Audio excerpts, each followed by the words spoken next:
Hello, everyone, and welcome to Southeast Iowa Union Sports Talk Live. We are powered by Fairway, and we've got Hunter Moeller and I, both pretty big Fairway fans in our own right. Yeah. And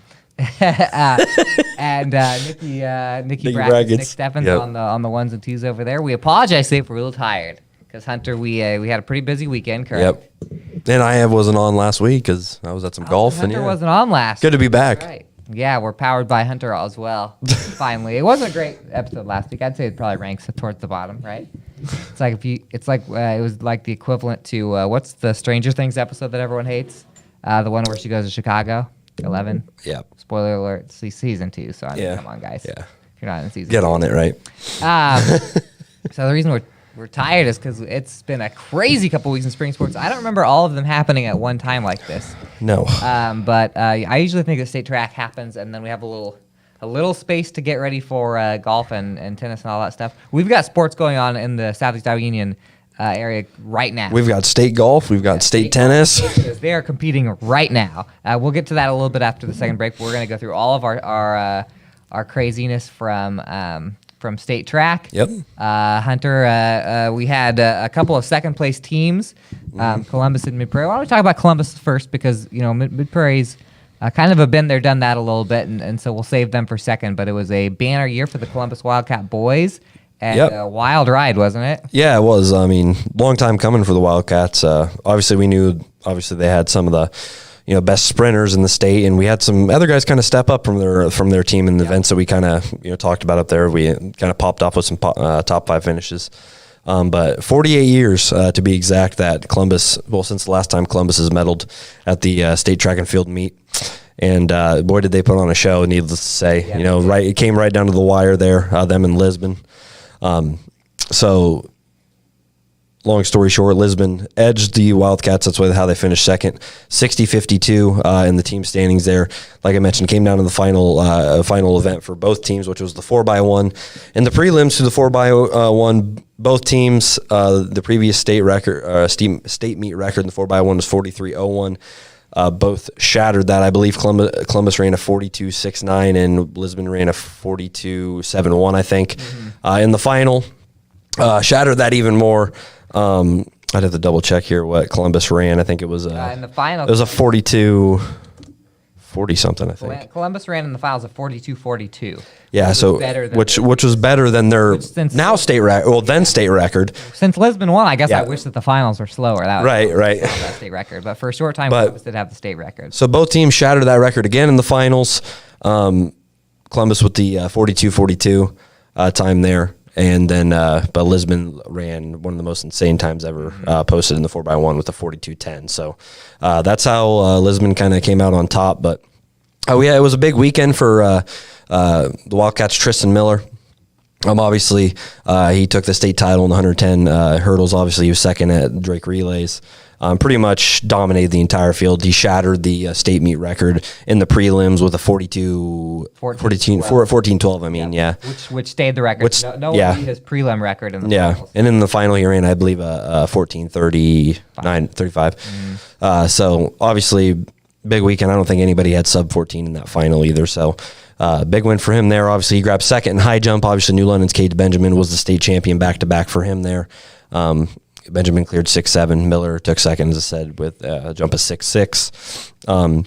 He was also a part of the shuttle hurdle that finished third overall. Kind of a wild race that one was. Yeah, that was a crazy race. Cam, I think it was Lawton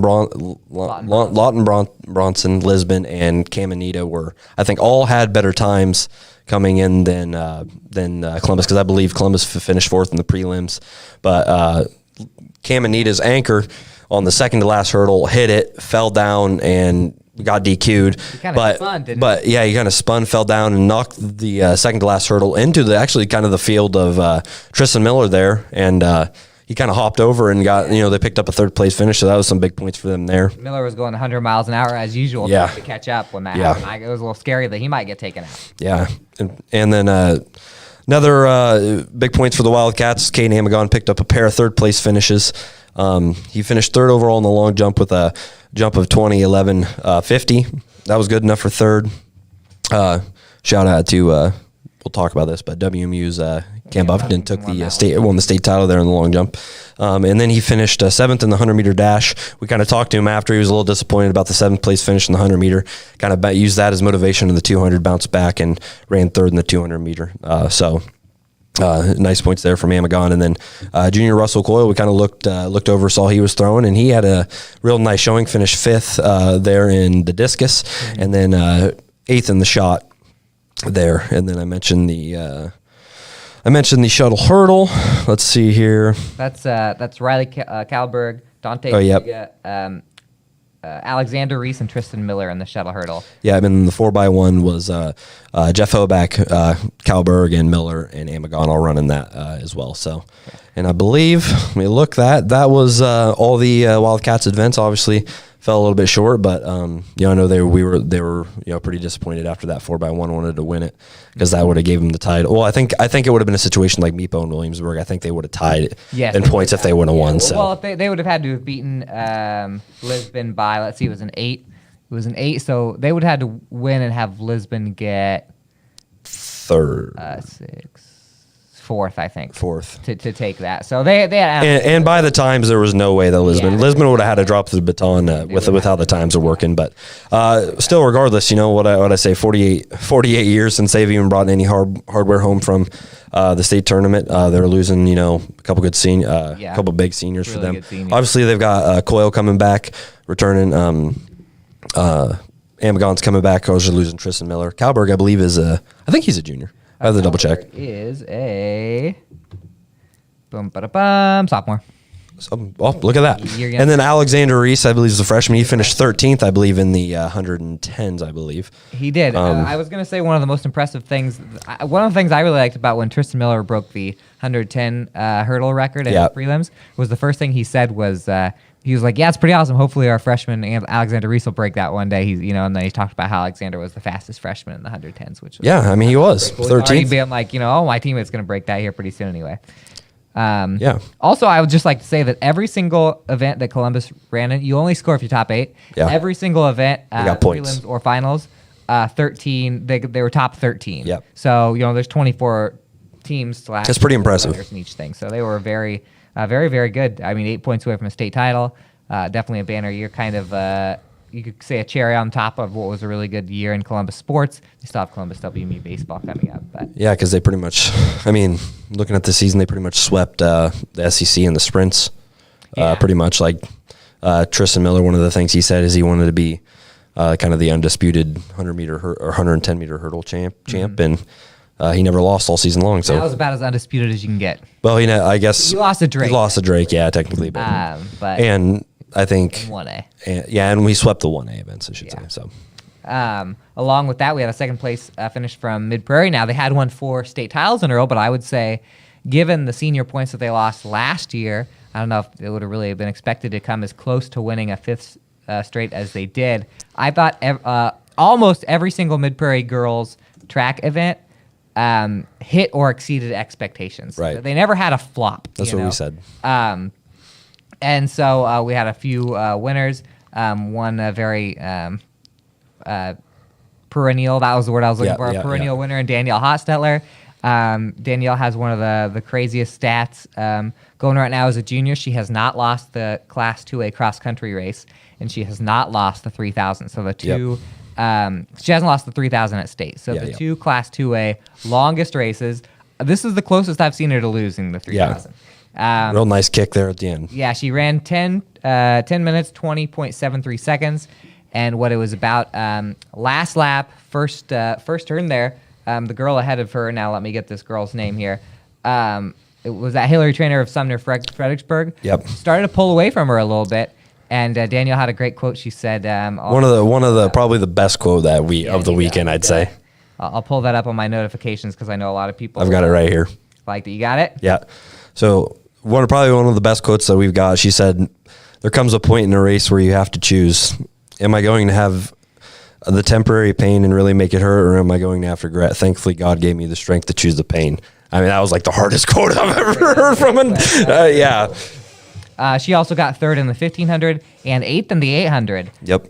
So the Hostetler sisters, I believe, are up to, what is that, 18? 17, 18 championships, Countless points at the state meet.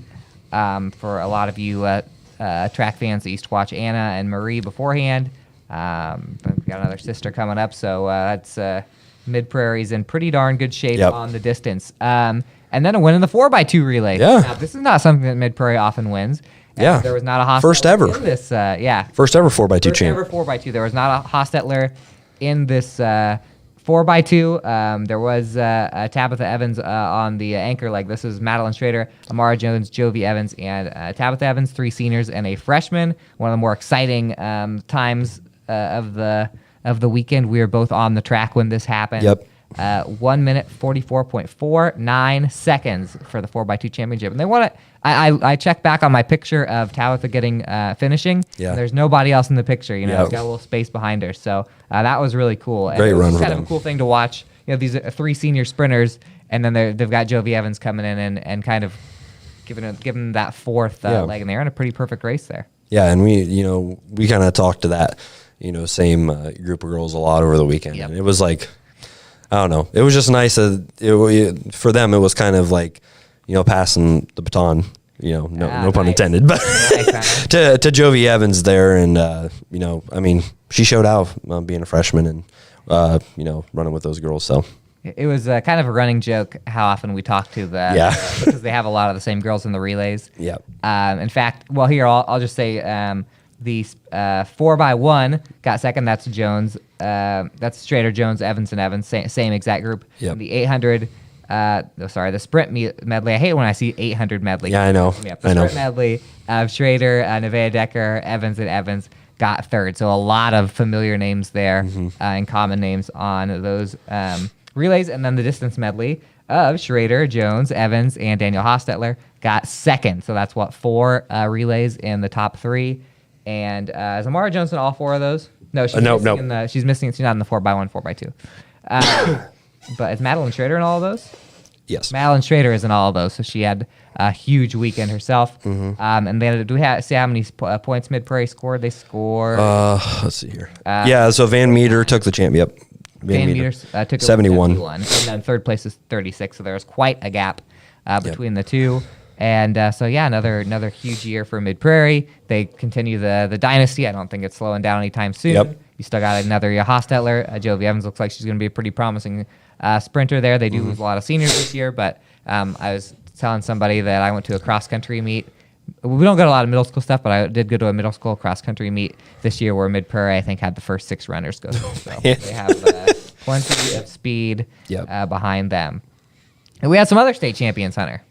Yeah, we had a few, right? We had a few. You wanna hop in on long jump first, or you want me to? We'll go long jump first. This was one of those situations where we got to stay a little bit late because of me, because my kid was graduating preschool, and which I think I told both of our champions once we finally got them to get an interview.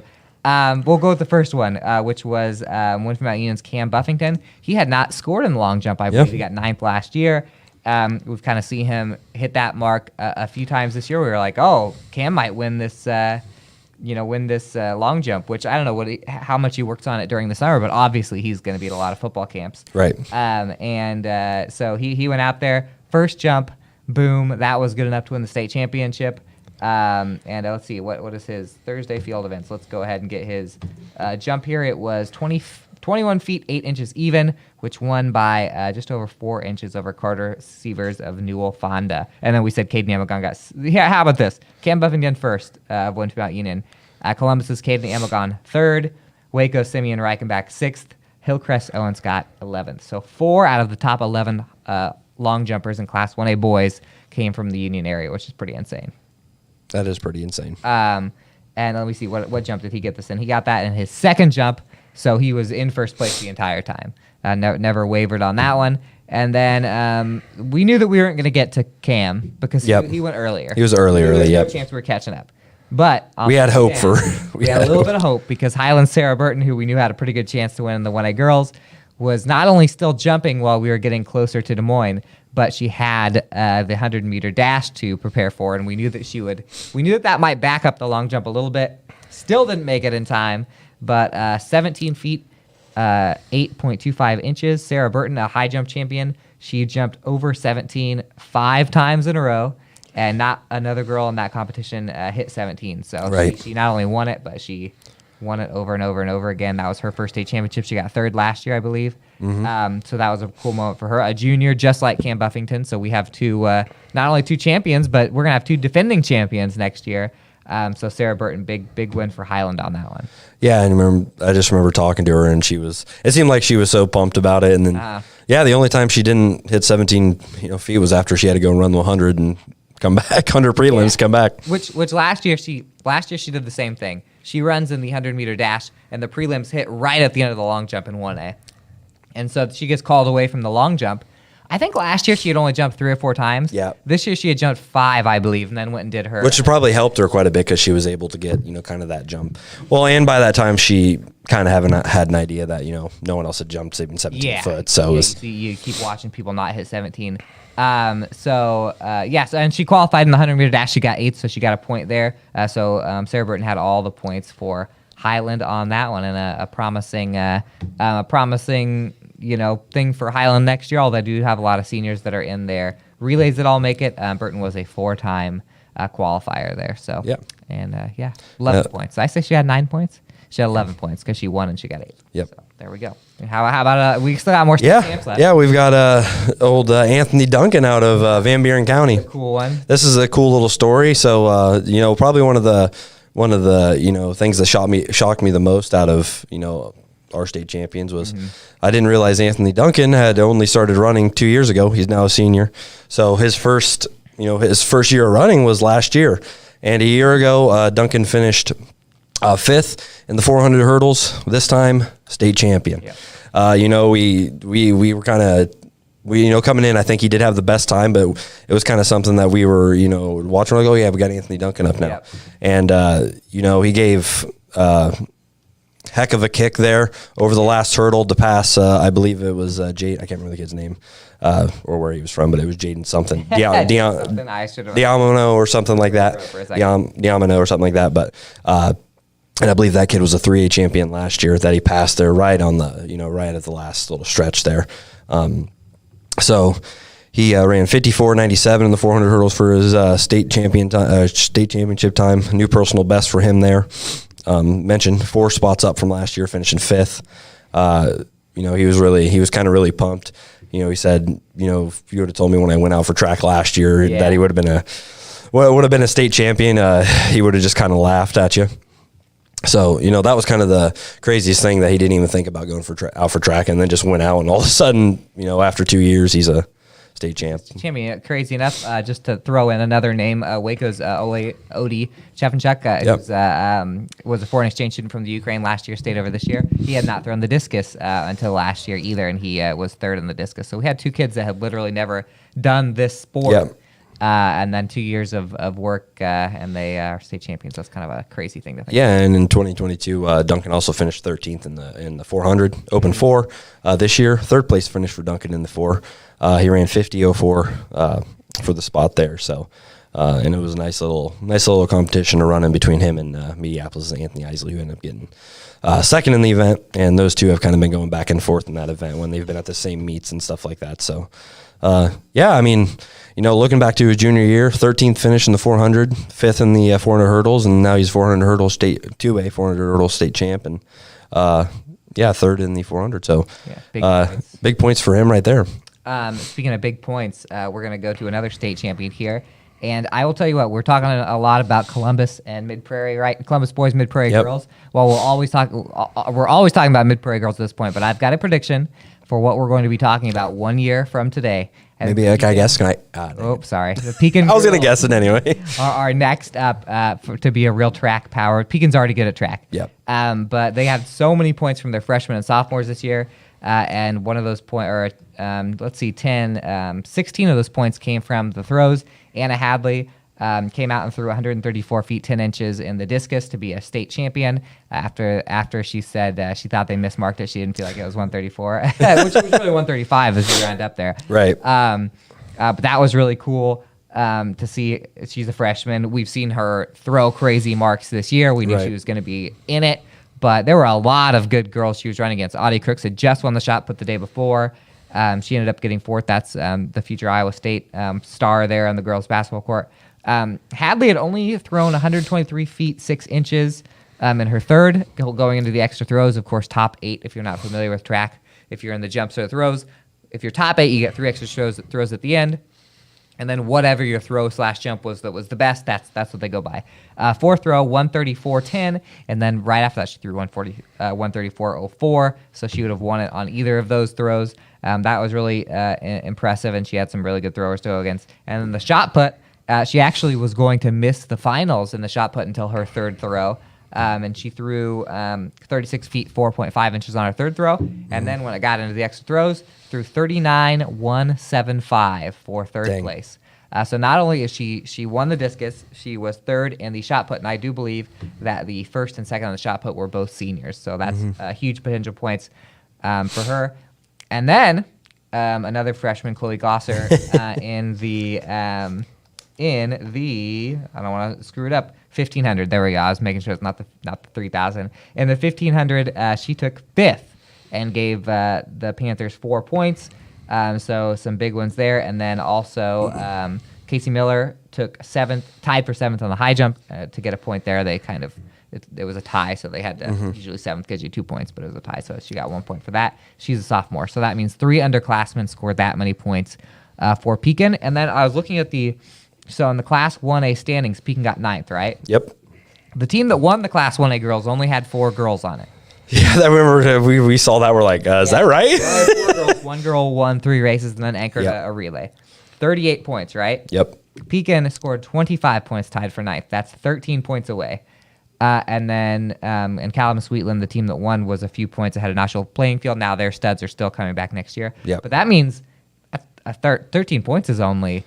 a and you second and a third or something like that away. Pekin could be a real challenger. And you look at, you mentioned the freshmen too. Like it's not like they're a lot of their talent's freshmen too. Yep. Obviously they've got some upperclassmen that are, great too, that they're going to lose, but yeah, they had good especially in the relays. Yep. They had upperclassmen, but so that's the official Southeast Iowa Union Sports Talk presented by Fairway Prediction before next year. That Pekin girls will be one of the teams that lead off this show next year. Yeah, and then moving on to another one that I mentioned, but needed to kind of dive into a little bit. Obviously, our back-to-back Class 1A high jump champion. All right over there? Yes. Our back-to-back Class 1A high jump champion, New London's Cade Benjamin. This time around, defends his title, clears 6'7", almost had a clean slate all the way through. He missed his very first jump at 6'6", cleared the next one, and then cleared his jump at 6'7", and that was good enough for the title. Mentioned Columbus's Tristan Miller could only get 6'6", or couldn't get 6'6", or cleared 6'6", couldn't get to 6'7". 6'7". There was a time I was coming back from the field. I must have been watching somebody at discus. I don't remember what day because they all run together, but I might have been with Hadley. And I called you. And you're like, get over here, get to the high jump. And I showed up, and it was Cade and Tristan, the only two. That was really cool to watch them back. Yeah. They're friends, and I talked about there's a nice little camaraderie between the high jumpers there. So that was kind of cool to see. So Benjamin obviously back-to-back state champ. I know he was really really happy to do that, and a nice little jump between friends there. 6'7" is enough to win it, and. Also for New London, Ryland Martin with a third place finish in the what was it, 1500? He got third in the 800. Yep. Of course, Ryland's in 800. Ryland got third in the 800 there, ran 1:57.47. Actually finished second in that final heat there. They just got nipped by a kid in the second heat there by like 0.03 of a second. That happened twice. So we'll talk about that later. So that was he was happy with the way he ran, but tough there, 0.03 a second. We saw a lot of races come down to the hundredths of a second there. We did. Some even, I remember one race, I think I never seen it before, tied. I can't remember who got second in that race, but somebody got second in the third. 2 of the guys in third tied for third, down to the hundredths of a second. They couldn't even decide a winner. So we had a runoff in one. We had a runoff in one, and not our kids. But the girl was 4A, I think. 4A 100 dash, where they literally had the 2 of them go grudge match against each other. I've got one more state champion. There's a 3-time state champion in the wheelchair. Jaden Stafford, he came in favored in the wheelchair. We had two in the wheelchair, Mid-Prairie's Jaden Stafford and Washington's Josh Anderson. Jaden had not won a state title before, and he took a tumble. The first race is the 800, coming across right before the finish line. On the final stretch, he crashed it a little bit there. I don't know another way to say it. Bounced right back the next day and won the 100, 200, and the 400. So sophomore Jaden Stafford is a 3-time champion. Yeah, he said he just came into the curve a little bit too hard. And definitely gave him motivation when I was talking to him about coming back, because he knew that he was like on the favorite on paper, and he's like, obviously it doesn't always work out that way. Yeah, I saw that. Somebody was videotaping that interview, and he kind of had a cool little thoughts. But always work out. Yeah, I know, but I know he was happy with the results talking to him, but yeah, that was cool, and that was one of our expected champions on the 100. 17.56 seconds, in the 200, 32.81 seconds, and in the 400, 1:05.12. And because he got a DNF in the 800, that messed up the wheelchair standings a little bit, because he was consistently the best racer, but the math didn't quite work out. And then Josh Anderson of Washington, we'll talk about him after the break, because we're talking a little big school action. We knew a lot of the smaller school kids won state championships, so we will be back after this commercial break, and we have more state track coverage. We'll be back. Federation Bank is a locally owned bank providing award-winning customer service. We believe that we are more than just a federation of banks, but a federation of communities, serving Brighton, Richland, Wellman, and Washington, Iowa. Federation Bank's highly skilled staff is here to make sure you are able to accomplish your personal and professional goals, whatever they may be. Federation Bank, your family bank. Hospice isn't a place, it's a type of care that focuses on living. Servicing a 7-county area, the Hospice of Washington County staff of nurses, social work, hospice aides, spiritual and grief support, volunteers, music and massage therapists are able to provide free end-of-life care where the patient lives. We write wills, give consent for organ donation, but rarely is there a plan for what we would want the final phase of our lives. At Hospice of Washington County, we encourage our patients to be in charge of their healthcare decisions while maintaining quality of life.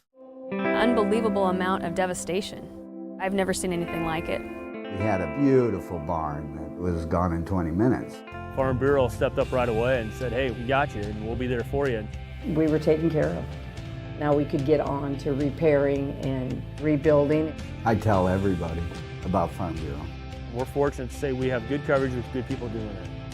Contact Farm Bureau agents Tony Starr and Mike Welcher in Mount Pleasant today. At the Capper Auto Group, we put our customers' needs first and understand that everyone is as different as the vehicle they select. We offer new Ford, Chevrolet, Buick, GMC, Jeep, Chrysler, Dodge, and Ram vehicles in a friendly environment that puts you in the driver's seat. When it comes to service, we maintain factory-trained technicians and competitive pricing. The Capper Auto Group still believes that service after the sale provides the best customer experience. Come see the Capper experience for yourself. Tammy takes the time and has the personal interest in each one of us. I don't worry about what's going to happen because I know my policy is taken care of. She pulls what I need and puts it together, which is the program I get from her. Every year she calls around September or so and says, there's changes again, and I'm going to do the best thing for you. It's been perfect. She does a great job.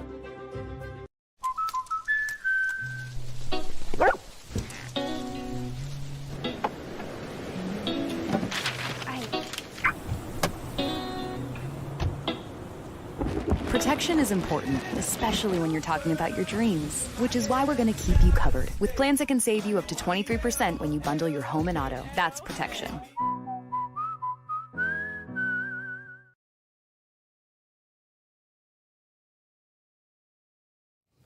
Welcome. Oh, I just saw Nikki Brackett's do the like when he gets ready for the show, the 2-finger volume thing. That was pretty cool. We're on Southeast Iowa Union Sports Talk Live. We are powered by Fairway, and you're watching us on Washington Live, Mount Pleasant Live, or Fairfield Lives. Oh, we'll start there. Fairfield Live's Facebook. That's why it was Fairfield and Facebook. Washington's Live, Spotify, YouTube, at Union Sports page. Jumping into some big school results from the state track meet. We're going to go with the most points first, and the most points went to the Mount Pleasant boys. And a big part of that was Will Davidson ended his pretty storied Mount Pleasant career with two of his best finishes ever. Will, 110-meter high hurdle, second place, and 400-meter hurdle, third place. So Will broke the Mount Pleasant school record in the prelims for the high hurdles. Flying. 14:10, which is pretty crazy. So you think about what Miller and Davidson did in the high hurdles. Those are some unheard of. And by the way, the Mount Pleasant boys are very good at the 110-meter high hurdle. Yeah. This isn't like you just jumped into a sport where a lot of kids don't run. That's their best. The shuttle and the 110s are their best events. Always been great at hurdles. He is now on top of. He beat Cole Phillips' record. I was here when Cole Phillips ran. That kid was a superstar. And then he got second in the finals with a 14:33. That gave Mount Pleasant 8 points. He was this close to winning a state championship in that. And even though he got third in the 400-meter hurdles, 13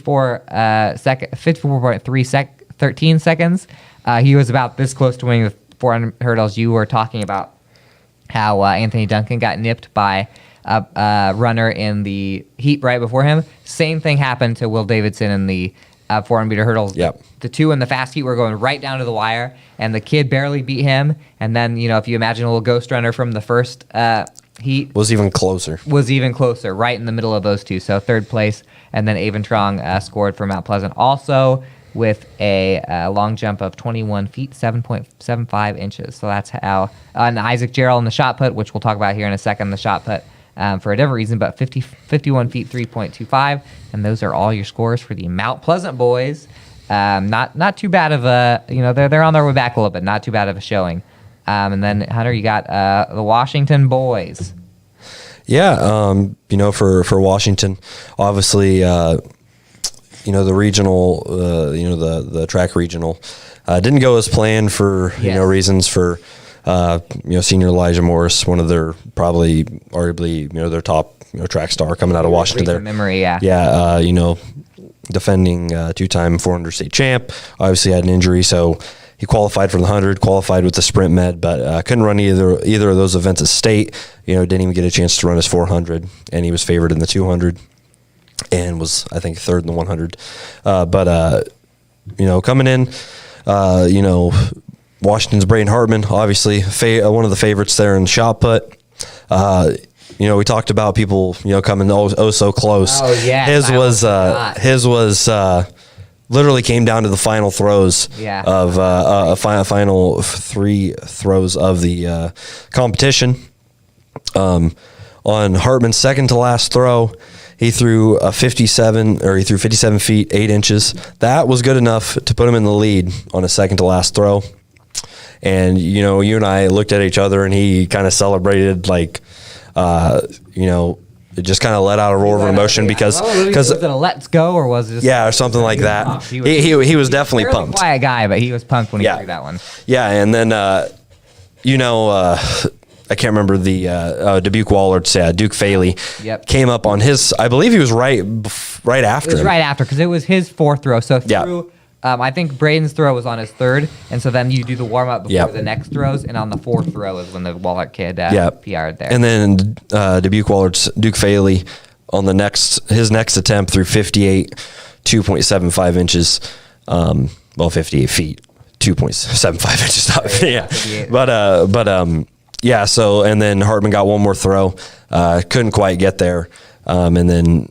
Faley, took the state title there, leaving Hartman there for second in that one. And I know he was kind of, he felt like he threw as good as he could when we were talking to him, but the kid PR'd by I think like 2 feet or so. It's one of those rare sporting events where you can have it kind of wrapped up and then something happens where it's just like for PR and but I know he was proud of how he threw and then when we were talking to him, but he also grabbed some points, finished 8th in the discus, 11th in discus, I guess, throwing 151, no points there, 151 feet and 5 inches for him there.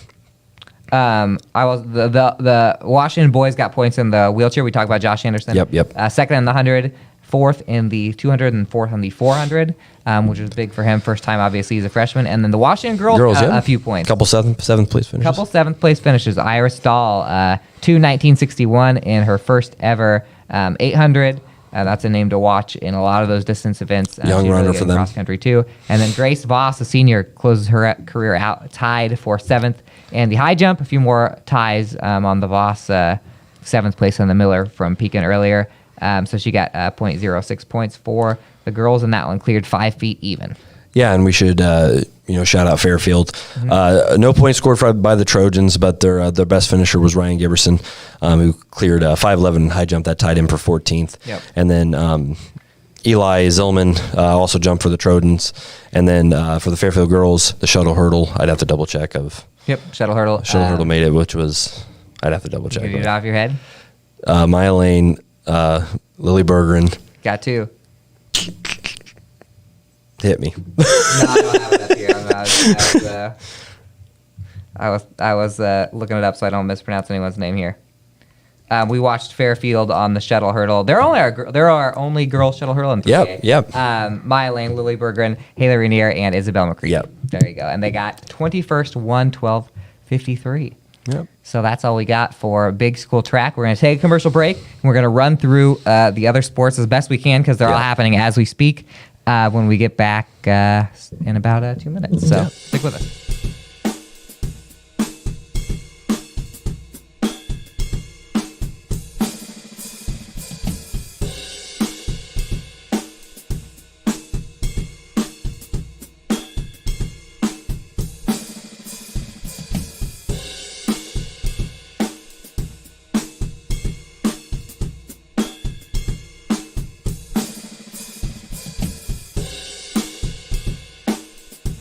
Family owned and operated by Andy and Sarah Ross, Ross Auto has been your vehicle repair and maintenance headquarters since 1935. We specialize in all makes of cars and light-duty trucks. With our variety of available services, let us help you keep rolling and your vehicle operating efficiently. Services include general auto repair, alignments, brakes, fuel injection, and more. Schedule your appointment today at 319-653-5656. That's 319-653-5656. Bring the kids and share the memories from steam engines, antique cars and trucks, tractors, gas engines, and horses. Maybe your memories are of great food from the North Village to the Log Village, or going to one of the amazing concerts. This is the place where memories are made. Make plans now to enjoy the history of the past at the 2023 Midwest Old Threshers Reunion, August 31st through September 4th in Mount Pleasant. Visit oldthreshers.com for more details.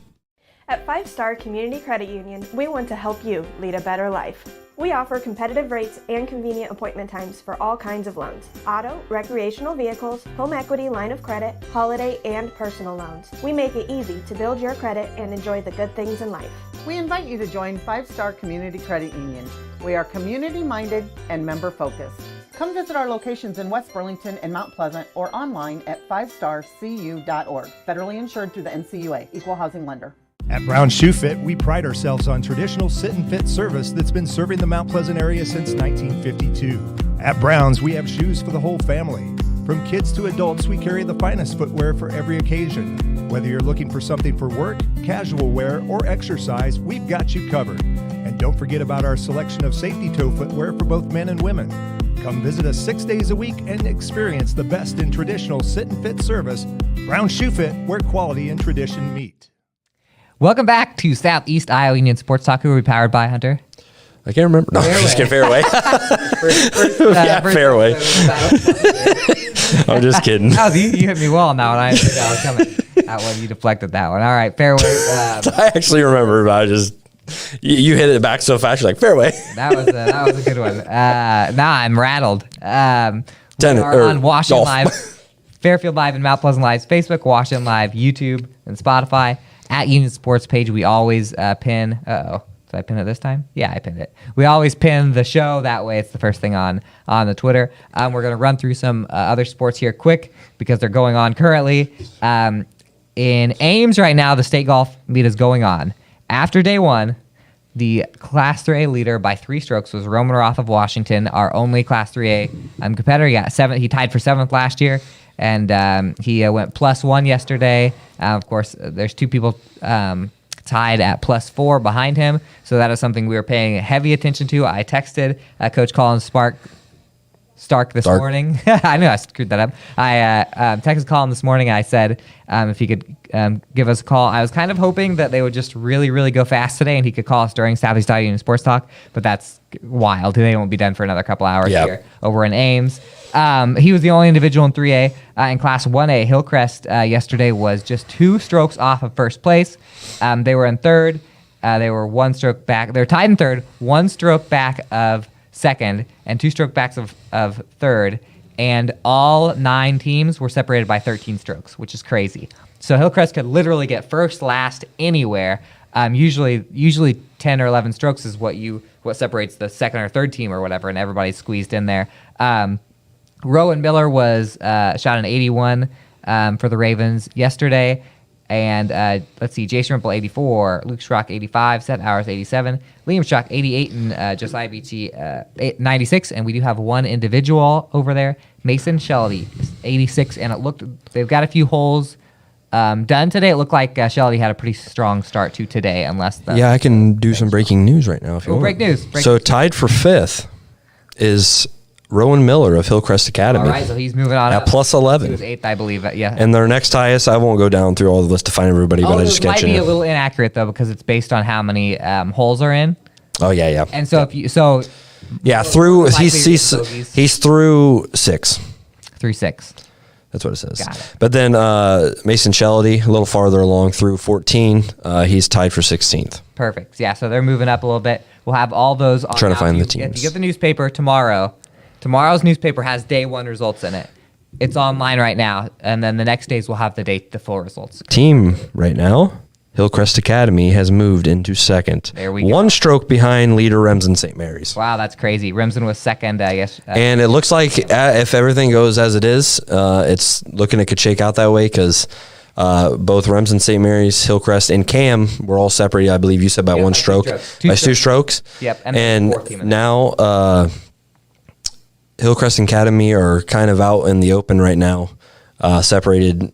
Remsen St. Mary's plus 69, Hillcrest Academy plus 70, Cam plus 76. Oh, there we go. All 3 teams through 6. West Fork and Kingsley Pearson are tied at 4th, and they're both sitting at 78. For sure. So Hillcrest is looking pretty good. Yes, I will say asterisk because it's based on they turn their cards in. Yep. And so it takes a while to. So the more you turned in, the worse your score is going to look because they're usually going plus, not minus. Right. I got burned on that plenty of times before. Hit us with some tennis, Hunter.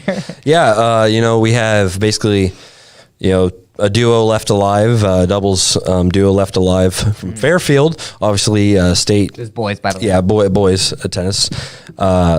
State returners from last year. We have Garrett Flanagan and Jace Hannes. Yep. I think that's how we said we were going to say it now. Mm-hmm. But we knew they were going to have a tough matchup first round. They were taking on the 4th seed Waverly Shell Rocks, Myers and Ramker. They don't have their first names on here, so apologize to them if they ever see this. But yeah, apologize to Waverly Shell Rocks. Yeah, but Flanagan and Hannes fell 6-3, 6-0 in that first match today, and that was early, about 10 o'clock this morning. Yep. And they'll be back in action. They got one more match if they can try to bounce back in the consolation brackets first round, and they will take on Grundy Centers, Laub and Lauver. Yep, and they have to win to stay alive in the consolation bracket. And the best that they can get now is 5th place. Yep. And that's in Waterloo, by the way. So we got Fairfield Tennis and Waterloo, all the golfers in Ames. Yep. We had some soccer, a little bit of soccer carnage yesterday because we went 0-3. In the boys sub-safe semis, Washington down by Carlisle 2-0. Danville, New London lost 10-0 to West Liberty, really good West Liberty team. And Columbus was beaten 1-0 in overtime by Mediapolis. So those are 3 boys soccer teams. We were done with boys soccer. And then real quick, in some baseball, a couple baseball softball highlights. Van Buren County 10-6 over Fairfield yesterday. Highland 5-0 in baseball over Washington. That Van Buren County one was softball. 5-0. Ethan Paisley pitched a perfect game against the Demons in game 1 for the Demons. I believe that was game 3 for Highland. So a huge win for Highland. That was the first time those teams have played since 2016. And then Hunter, you were at the Mount Pleasant softball game yesterday, and we got a win from Mount Pleasant yesterday. Yeah, a little 6-4 win over Holy Trinity. Real nice showing. First varsity start for 8th grader Jolyn Martin. They were pitched 7 innings, allowed just 2 earned runs, 5 Ks, and a real nice showing at the plate from Ella McNamee and senior Ella McNamee, I should say. She went 2 for 4. She had 2 doubles, 2 stolen bases, and 2 RBIs in the win. And then Addison Clark, freshman, nice little showing, 2 for 3. 2 hits, 2 doubles and 2 RBIs, and then Martin at the plate also went 2 for 3 and had 1 stolen base there. And then I think I forgot to mention McNamee had 2 stolen bases as well. So real nice showing from a very very young Panther squad. Last night, I was kind of looking at the roster and didn't realize just how young they were. They've got a lot of freshmen, a lot of, I think I have to double check, but I think Martin's the only 8th grader. And she's going to be kind of one of their main pitchers, too. They've been waiting for her to get up there. And a lot of freshmen. I think they own 2 seniors is McNamee and Jersey Beachy, I believe, is a senior. And Emma Starr's a junior. Emma Starr's a junior, yep. By the way, great picture of Kinley White catching a ball. Her dad will be pumped on that. Yeah, I talked to him last night. Oh, really? Yeah, Trev always makes sure we're in the right position to get those. Were you inside the fence here? Some good shots. Yeah, I was inside the fence. Nice. You like those? I thought I did well. So I'm excited for baseball, softball. Next week will be next week we will recap what's happening right now with golf and tennis. And soccer, and we still have Mukadama of Maharishi and the girls tennis this weekend, as well as Washington girls golf, New London girls golf. If I'm missing anywhere in there, I'm sorry. We got so many athletes running around right now. You got something? So some breaking news from the 3A golf. I mean, you go take it with a grain of salt as the results get updated, but Roman Roth has an enormous lead. He is 6 shots ahead of everybody else. Really? He is sitting at even right now. That means he's 1 under for the day. He's 1 under for the day. Wow. The next one is Vinton Schellsberg's Carter Lamont at +6. So it's looking good for it's looking real good for Roth there, and then team overall. I can double check that real quick. It doesn't matter for 3A. Washington's there individually. Oh yeah, true. I forgot he's the other one. Yep, good call. You're right. But yeah, shout out Roman Roth for putting some incredible rounds of golf. If he wins this, he will have won the conference tournament, the state qualifier, and the and state back to back. Wow, huge run for him. Yep. That's all the time we have because it's 2:00. Yep. Mickey Brackett's is looking at his phone to see what time it is. So next week, baseball, softball, and the end of spring sports. So see you guys out in the warm baseball and softball fields. I'll be in Fairfield tonight. Yeah. Might stop in Cardinal for Cardinal Washington. I don't know yet. Oh, there you go. Might double dip. We'll see. So all right. For Fairway, Nikki, Hunter, and myself, we will see you next week.